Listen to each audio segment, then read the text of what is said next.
Shalom, puji Tuhan. Di hari yang ke-30 ini, kita akan memulai membaca kitab Imamat pasal 1 sampai 3. Mari kita berdoa.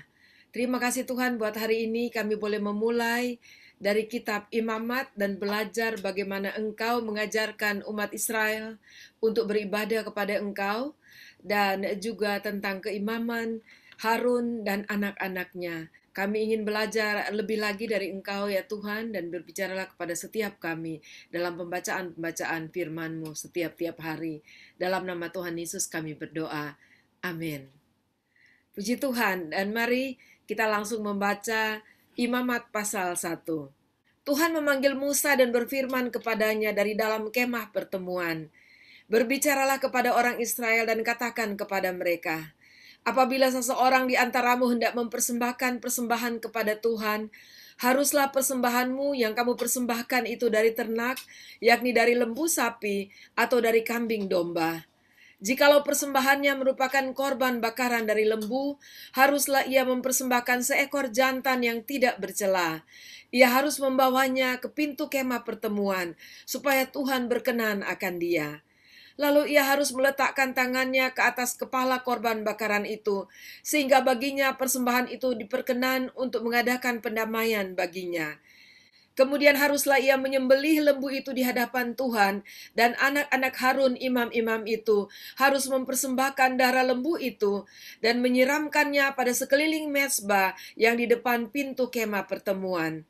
Kemudian haruslah ia menguliti korban bakaran itu dan memotong-motongnya menurut bagian-bagian tertentu.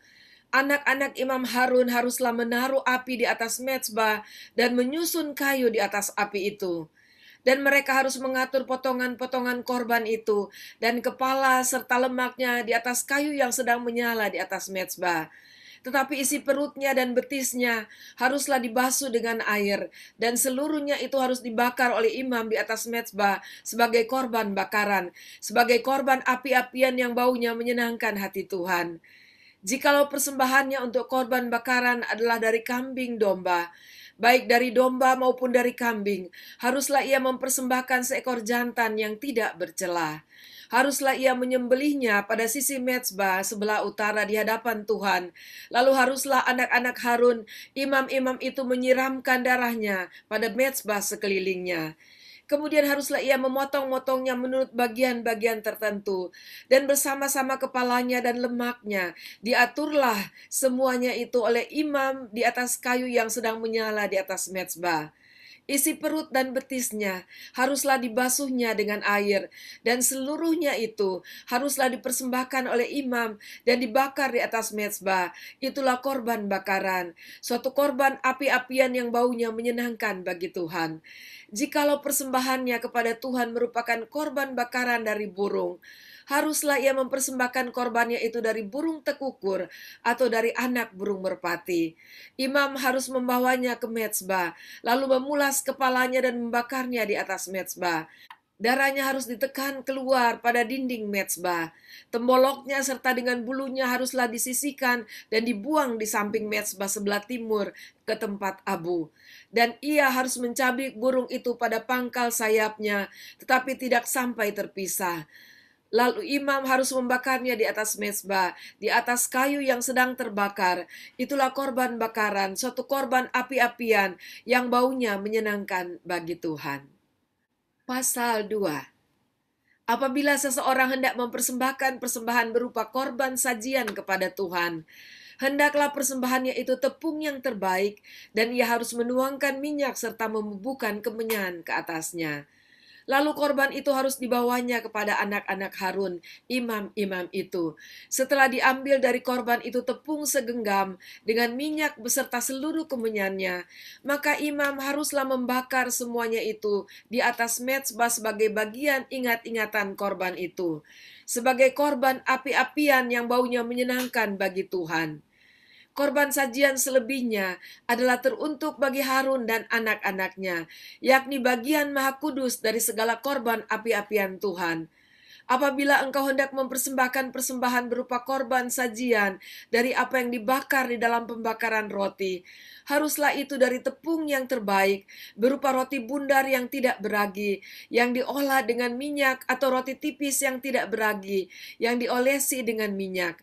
Jikalau persembahanmu merupakan korban sajian dari yang dipanggang di atas panggangan, haruslah itu dari tepung yang terbaik, diolah dengan minyak berupa roti yang tidak beragi. Korban itu harus dipotong-potong, lalu kau tuangkanlah minyak ke atasnya. Itulah korban sajian. Jikalau persembahanmu merupakan korban sajian dari yang dimasak di dalam wajan, haruslah itu diolah dari tepung yang terbaik bersama-sama minyak. Maka korban sajian yang diolah menurut salah satu cara itu haruslah kau persembahkan kepada Tuhan, yakni harus disampaikan kepada imam yang membawanya ke mezbah.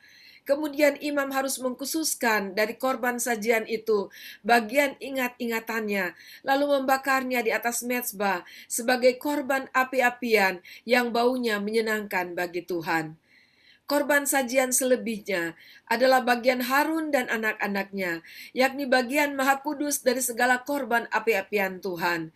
Suatu korban sajian yang kamu persembahkan kepada Tuhan, janganlah diolah beragi, karena dari ragi atau dari madu tidak boleh kamu membakar sesuatu pun sebagai korban api-apian bagi Tuhan. Tetapi sebagai persembahan dari hasil pertama, boleh kamu mempersembahkannya kepada Tuhan. Hanya janganlah dibawa ke atas mezbah menjadi bau yang menyenangkan. Dan tiap-tiap persembahanmu yang berupa korban sajian, haruslah kau bubuhi garam.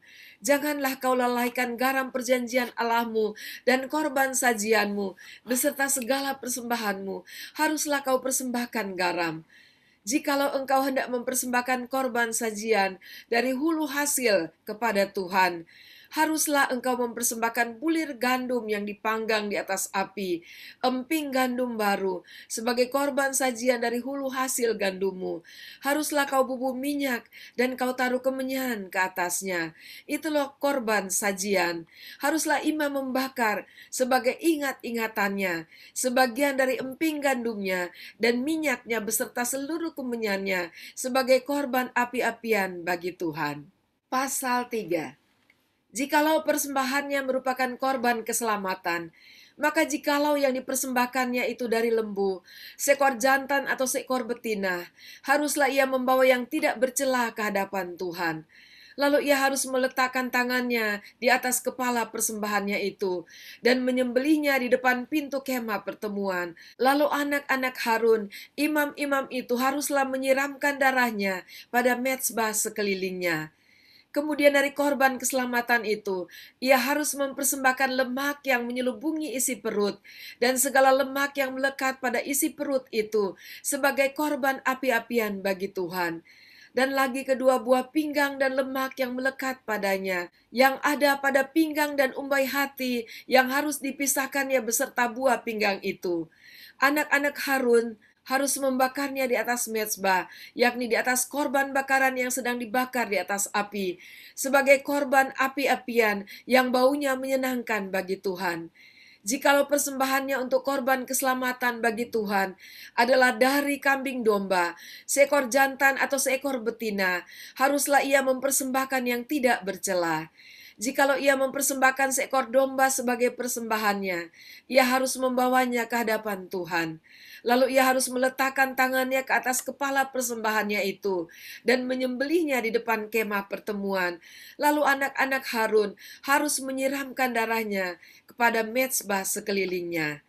Kemudian dari korban keselamatan itu, ia harus mempersembahkan lemaknya sebagai korban api-apian bagi Tuhan, yakni segenap ekornya yang berlemak yang harus dipotong dekat pada tulang belakang, dan lemak yang menyelubungi isi perut, dan segala lemak yang melekat pada isi perut itu, dan lagi kedua buah pinggang dan lemak yang melekat padanya, yang ada pada pinggang dan umbai hati yang harus dipisahkannya beserta buah pinggang itu. Imam harus membakarnya di atas mezbah sebagai santapan berupa korban api-apian bagi Tuhan.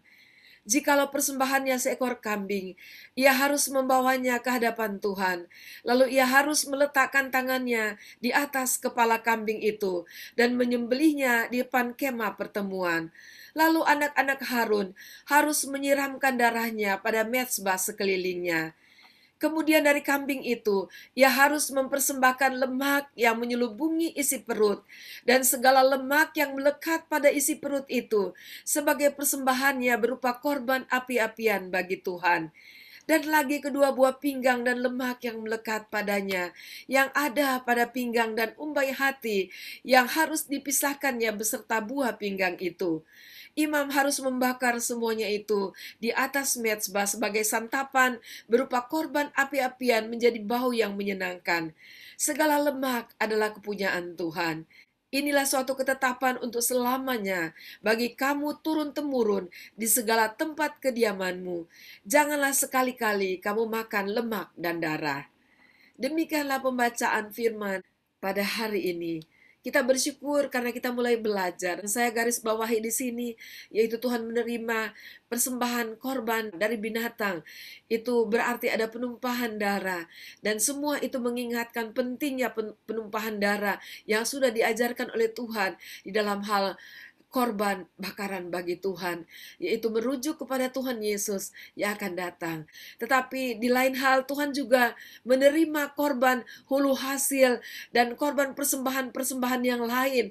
Kita juga mempersembahkan korban ucapan syukur kita atas berkat kasih karunia yang Tuhan sudah berikan kepada kita.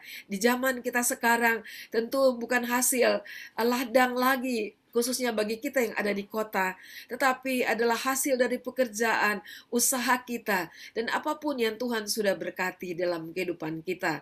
Sebab itu jangan lupa dan jangan melalaikan seperti bangsa Israel. Tuhan mengajarkan mereka untuk tidak melalaikan memberikan persembahan korban kepada Tuhan dan korban ucapan syukur kepada Tuhan.